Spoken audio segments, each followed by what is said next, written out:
TMY mother. आज की हमारी कहानी का टॉपिक है भाग्य का लिखा कभी नहीं मिटता। तो आइए शुरू करते हैं। एक गांव में एक बहुत ही ज्ञानी पंडित रहता था। एक दिन वह अपने बचपन के मित्र से मिलने के लिए दूसरे गांव जा रहा था। उसका मित्र बचपन से ही गूंगा और एक पैर से अपाहिज था। उसके मित्र का गांव काफी दूर था। रास्ते में कई छोटे छोटे गांव पड़ते थे। तो उस आदमी ने अपना नाम महाकाल बताया। पंडित को यह नाम थोड़ा अजीब सा लगा, पर पंडित ने नाम के विषय में कुछ पूछना उचित नहीं समझा। दोनों धीरे धीरे साथ में ही चल रहे थे। तभी रास्ते में एक गांव आया तो महाकाल ने पंडित से कहा, तुम आगे चलो, मुझे इस गांव में एक संदेशा देना है। मैं तुमसे आगे मिलता हूँ। पंडित ने कहा, ठीक है, और वह आगे की ओर चल दिया। तभी गांव में एक खबर फैली कि एक व्यक्ति को भैंसे ने मार दिया। जैसे ही उस व्यक्ति को मारा, ठीक थोड़ी ही देर में महाकाल वापस आ गया। फिर चलते चलते एक गांव में पहुंचते हैं। वहां एक छोटा सा मंदिर बना था और ठहरने की व्यवस्था भी अच्छी लग रही थी। पंडित के मित्र का गांव भी वहां से अभी काफी दूर था और रात भी होने वाली थी। तो पंडित ने महाकाल से कहा, रात होने वाली है, पूरा दिन चलते चलते थकान भी लग रही है और भूख भी लग रही है। हम यहीं भोजन करके आराम कर लेते हैं। कल सुबह आराम से आगे का सफ़र करेंगे। महाकाल ने कहा, ठीक है, मुझे इस गांव में किसी को कोई ज़रूरी सामान देना है। तुम खाना खाकर सो जाओ, मैं बाद में आकर खा लूँगा। इतना कहकर वह वहाँ से चला गया। लेकिन उसके जाते ही कुछ देर बाद उस गांव में धुआं उठता दिखाई दिया और देखते ही देखते पूरे गांव में आग लग गई। पंडित ने आश्चर्य से सोचा कि यह महाकाल जहां भी जाता है वहां किसी न किसी तरह की हानि जरूर हो जाती है। कुछ तो गड़बड़ है। लेकिन पंडित ने रात में महाकाल से इस बात का कोई जिक्र नहीं किया। सुबह दोनों ने फिर अपने गंतव्य की ओर चलना प्रारंभ कर दिया। कुछ ही देर में फिर एक गांव आया तो महाकाल ने फिर पंडित से कहा, आप आगे चलते जाइए, मैं कुछ देर में आपको मिलता हूँ। मुझे इस गांव में भी कुछ जरूरी काम है। मैं काम करके आपसे आगे मिलता हूँ। यह कहकर महाकाल जाने लगा। लेकिन इस बार पंडित आगे नहीं बढ़ा, बल्कि वहीं खड़ा होकर महाकाल को देखता रहा कि अब वह कहाँ जाता है और क्या करता है। तभी लोगों की आवाज़ें सुनाई देने लगी कि किसी व्यक्ति को सांप ने काट लिया है और वह मर गया है। ठीक उसी समय महाकाल फिर से उस पंडित के पास पहुंच गया। लेकिन इस बार पंडित को सहन नहीं हुआ। उसने महाकाल से पूछ ही लिया कि तुम जिस गांव में जाते हो वहां कोई ना कोई नुकसान हो जाता है। क्या तुम मुझे बता सकते हो ऐसा क्यों हो रहा है? तो महाकाल ने जवाब दिया, पंडित जी, आप तो बहुत बड़े ज्ञानी मालूम पड़े थे, इसीलिए मैं आपके साथ चलने लगा था, क्योंकि ज्ञानियों का संग बहुत अच्छा है। परंतु आप अब तक समझ नहीं पाए कि मैं कौन हूँ। पंडित ने कहा, मैं समझ गया हूँ, लेकिन मुझे कुछ शंका है। अगर आप ही अपना उपयुक्त परिचय दे दें तो मुझे शंका नहीं होगी। महाकाल ने जवाब दिया, मैं यमदूत हूँ और यमराज की आज्ञा से उन लोगों के प्राण हरण करता हूँ जिनकी आयु पूर्व हो चुकी है। हालांकि पंडित को पहले से ही इस बात की शंका थी, फिर भी महाकाल के मुंह से सुनकर पंडित घबरा गया, लेकिन फिर से हिम्मत करके पूछा, अगर ऐसी बात है और तुम सचमुच यमदूत हो तो बताओ, अगली मृत्यु किसकी है? यमदूत ने जवाब दिया, अगली मृत्यु तुम्हारे उस मित्र की है जिससे तुम मिलने जा रहे हो, और उसकी मृत्यु का कारण भी तुम ही बनोगे। यह बात सुनकर पंडित सहम सा गया। पंडित सोच में पड़ गया कि यदि वास्तव में यह यमदूत हुआ तो उसकी बात भी सही होगी। मेरे कारण मेरे बचपन के सबसे अच्छे मित्र की मृत्यु हो जाएगी, इसीलिए अच्छा यही होगा कि मैं अपने मित्र से मिलने ही ना जाऊं। कम से कम मैं तो उसकी मृत्यु का कारण नहीं बनूंगा। महाकाल ने कहा, तुम जो सोच रहे हो वही सब मुझे पता है, मगर तुम्हारे न जाने से नियति नहीं बदल जाएगी। तुम्हारे मित्र की मृत्यु निश्चित है और वह अगले कुछ ही क्षण में घटित होने वाली है। महाकाल के मुंह से ऐसी बातें सुनकर पंडित को झटका सा लगा, क्योंकि महाकाल ने उसके मन की बात जान ली थी, जो कि एक साधारण व्यक्ति के लिए संभव नहीं है। अब तो पंडित को विश्वास हो गया कि यह महाकाल सचमुच में एक यमदूत है, वह अपने मित्र की मृत्यु का कारण न बने। इसीलिए पंडित पीछे की ओर मुड़ा और अपने गांव की ओर जाने लगा। परंतु जैसे ही पंडित मुड़ा, उसका मित्र तेजी से उसकी ओर आता हुआ दिखाई दिया, जो पंडित को देखकर अत्यंत प्रसन्न दिख रहा था। अपने मित्र के आने की गति को देखकर पंडित को ऐसा लगा जैसे ही उसका मित्र काफी समय से उसके पीछे आ रहा है, लेकिन वह बचपन से ही गूंगा था और पैर से अपाहिज था। इसीलिए ना तो वह पंडित के पास पहुंच पा रहा था और ना ही पंडित को आवाज दे रहा था। लेकिन जैसे ही वह पंडित के पास पहुंचा, अचानक उसकी मृत्यु हो गई। पंडित हक्का बक्का होकर महाकाल की ओर देखने लगा, जैसे ही वह पूछना चाह रहा था कि आखिर क्या हुआ। महाकाल पंडित के मन की बात समझ गया और बोला, तुम्हारा मित्र पिछड़े गांव से ही तुम्हारे पीछे पीछे आ रहा था, लेकिन वह अपाहिज और गूंगा होने की वजह से तुम तक नहीं पहुंच सका। उसकी अपनी संपूर्ण ताकत लगाकर तुम तक पहुंचने की कोशिश की, लेकिन बुढ़ापे में बचपन जैसी ताकत नहीं होती। इसीलिए हृदय आघात के कारण तुम्हारे मित्र की मृत्यु हो गई, क्योंकि तुमसे मिलने के लिए अपनी गति की सीमा को लांघते हुए वह तुमसे मिलने के लिए पीछे पीछे भाग रहा था। इसीलिए अपने मित्र की मृत्यु का कारण तुम ही बने। अब पंडित को विश्वास हो चुका था कि सचमुच यह है, महाकाल एक यमदूत है और उसका कार्य जीवों के प्राणों को हरना है। पंडित एक ज्ञानी व्यक्ति था, इसीलिए यह भी जानता था कि मृत्यु पर किसी का बस नहीं चलता। सभी जीवों को एक ना एक दिन मरना ही है।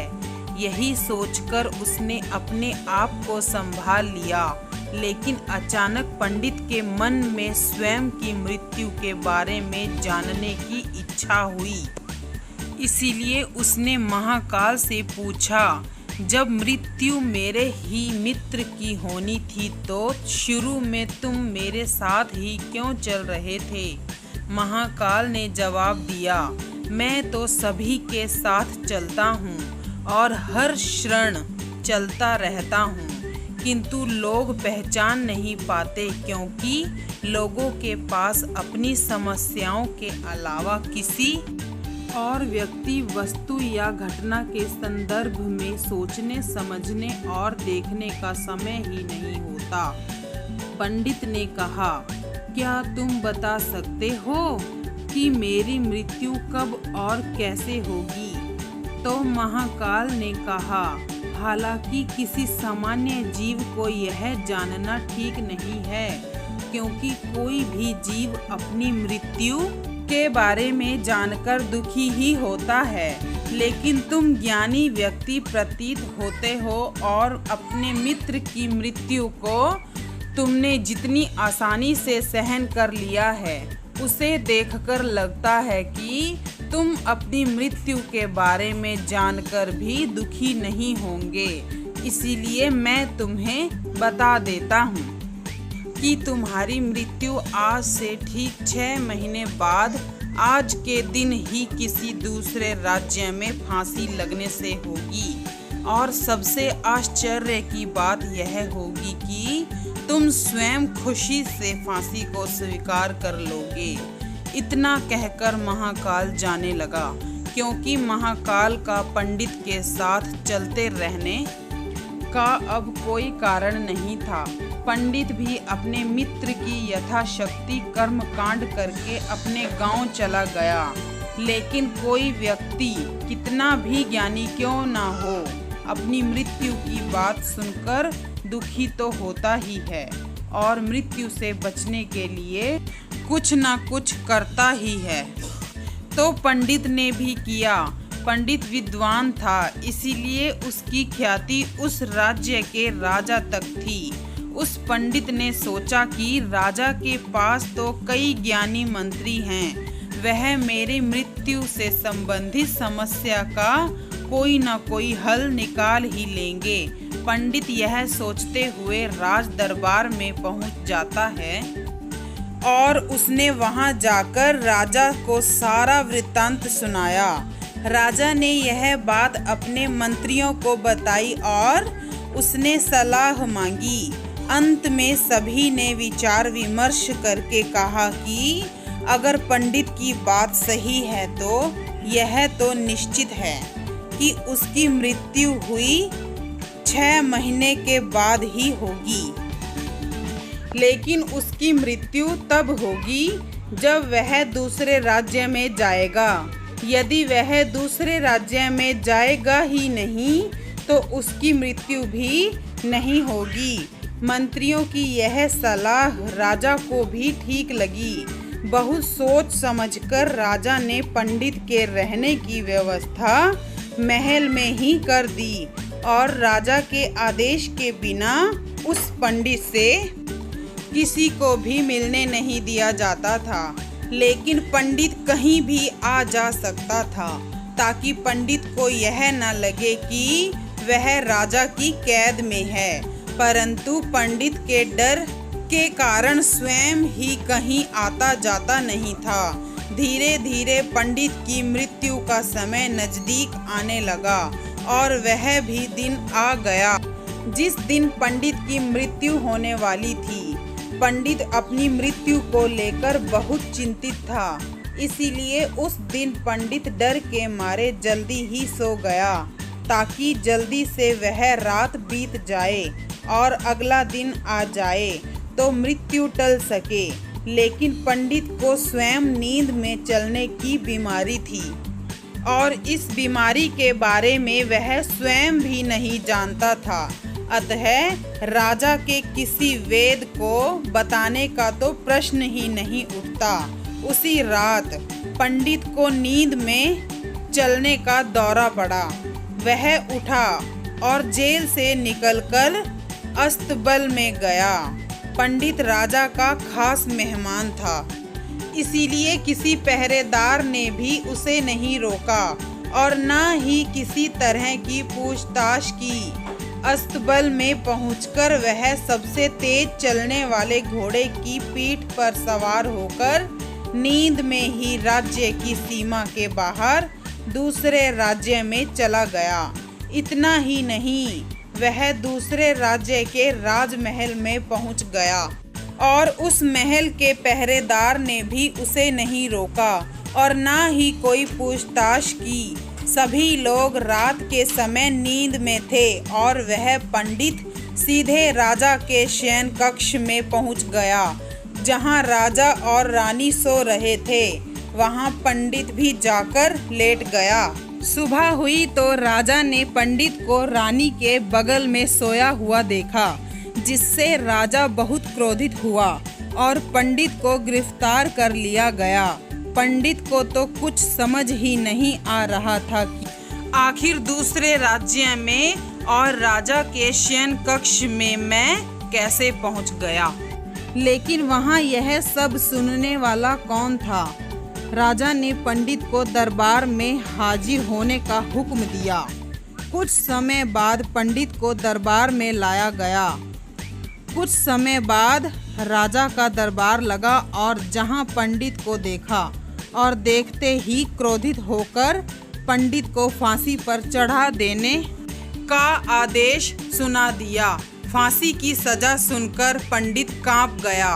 फिर भी कुछ हिम्मत कर पंडित ने राजा से कहा कि मैं यह नहीं जानता कि मैं राजा के महल में कैसे पहुंचा, और मैं यह भी नहीं जानता हूँ कि मैं आपके शयन कक्ष में कैसे आया और आपके राज्य के किसी पहरेदार ने मुझे रोका क्यों नहीं। लेकिन मैं इतना जानता हूँ कि आज मेरी मृत्यु होनी थी और अब सच में होने जा रही है।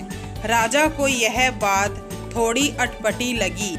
उसने पूछा, तुम्हें कैसे पता कि आज तुम्हारी मृत्यु होनी ही थी? तुम कहना क्या चाहते हो? राजा के इस सवाल के जवाब में पंडित ने महाकाल से मिलने की कहानी बता दी और कहा कि महाराज, मेरा क्या किसी भी सामान्य व्यक्ति में इतना साहस नहीं कि वह राजा के शयन कक्ष में राजा की उपस्थिति में रानी के पास चला जाए और सो जाए। राजा को पंडित की बात थोड़ी सत्य लगी। तो तुम्हारी मृत्यु का कारण मैं नहीं बनूंगा, लेकिन अगर यह बात झूठी निकली तो निश्चित ही आज तुम्हारी मृत्यु का दिन होगा, क्योंकि पड़ोसी राज्य का राजा उसका मित्र था। उसने तुरंत सैनिकों के हाथ दूसरे राज्य के राजा को पत्र भेजा और पंडित की बात की सत्यता का प्रमाण मांगा। शाम तक भेजे गए सैनिक वापस लौटे और उन्होंने बताया, महाराज, पंडित जो कह रहा है वह सत्य है। दूसरे राज्य के राजा ने पंडित को रहने के लिए अपने ही महल में संपूर्ण व्यवस्था कर रखी थी और पिछले 6 महीने से पंडित राजा का मेहमान था। कल राजा इससे अंतिम बार मिले थे। इसके बाद इस राज्य में यह कैसे पहुंचा, इसकी जानकारी किसी को नहीं है। इसीलिए उस राज्य के राजा के अनुसार पंडित को फांसी की सजा देना उचित नहीं है। लेकिन राजा के लिए एक नई समस्या आ गई, क्योंकि उसने बिना कुछ जाने ही पंडित को फांसी की सजा सुना दी थी। इसीलिए अगर दंड फांसी नहीं दी जाए तो राजा के कथन का अपमान हो जाएगा, और अगर राजा के द्वारा दी गई सजा का मान रखा जाए तो पंडित की बिना वजह ही मृत्यु हो जाएगी। राजा ने अपने सभी मंत्रियों से इस बारे में चर्चा की। सभी मंत्रियों ने सुझाव दिया कि महाराज, पंडित को एक कच्चे सूत से फांसी लगवा दें। इससे आपके कथन का भी मान रह जाएगा और कच्चे सूत के धागे से पंडित को भी फांसी नहीं लगेगी और उसके प्राण बच जाएंगे। राजा को यह सुझाव अच्छा लगा। उसने ऐसा ही आदेश सुना दिया। पंडित के लिए कच्चे धागे के सूत का फांसी का फंदा बनाया गया और नियम के अनुसार पंडित को फांसी पर चढ़ाया जाने लगा। सभी लोग खुश थे कि ना तो पंडित मरेगा और ना ही राजा का वचन झूठा पड़ेगा। पंडित को भी विश्वास था कि सूत के धागे से तो उसकी मृत्यु हो ही नहीं सकती, इसीलिए वह भी खुशी खुशी फांसी पर चढ़ने को तैयार था, जैसे कि महाकाल ने उसे कहा था। लेकिन जैसे ही पंडित को फांसी दी गई, सूत का धागा टूट गया। लेकिन टूटने से पहले उसने अपना काम कर दिया था। पंडित के गले की नस सूत के धागे से कट गई थी और पंडित जमीन पर पड़ा तड़फ रहा था। हर धड़कन के साथ उसके गले से खून की फुहार निकल रही थी और देखते ही देखते पंडित का शरीर पूरी तरह से शांत हो गया। सभी लोग आश्चर्यचकित थे, पंडित को मरते देख रहे थे। किसी को विश्वास ही नहीं हो रहा था कि इस कमजोर धागे से किसी की मृत्यु हो सकती है। लेकिन घटना घट चुकी थी। नियति ने अपना काम कर दिया था। जो होना होता है वह होकर ही रहता है। हम चाहे जितनी भी सावधानियां बरतें, जितना भी उपाय कर लें, लेकिन हर घटना और घटना की पूरी प्रणाली पहले से ही तय होती है, जिसे हम थोड़ा सा भी इधर उधर नहीं कर सकते।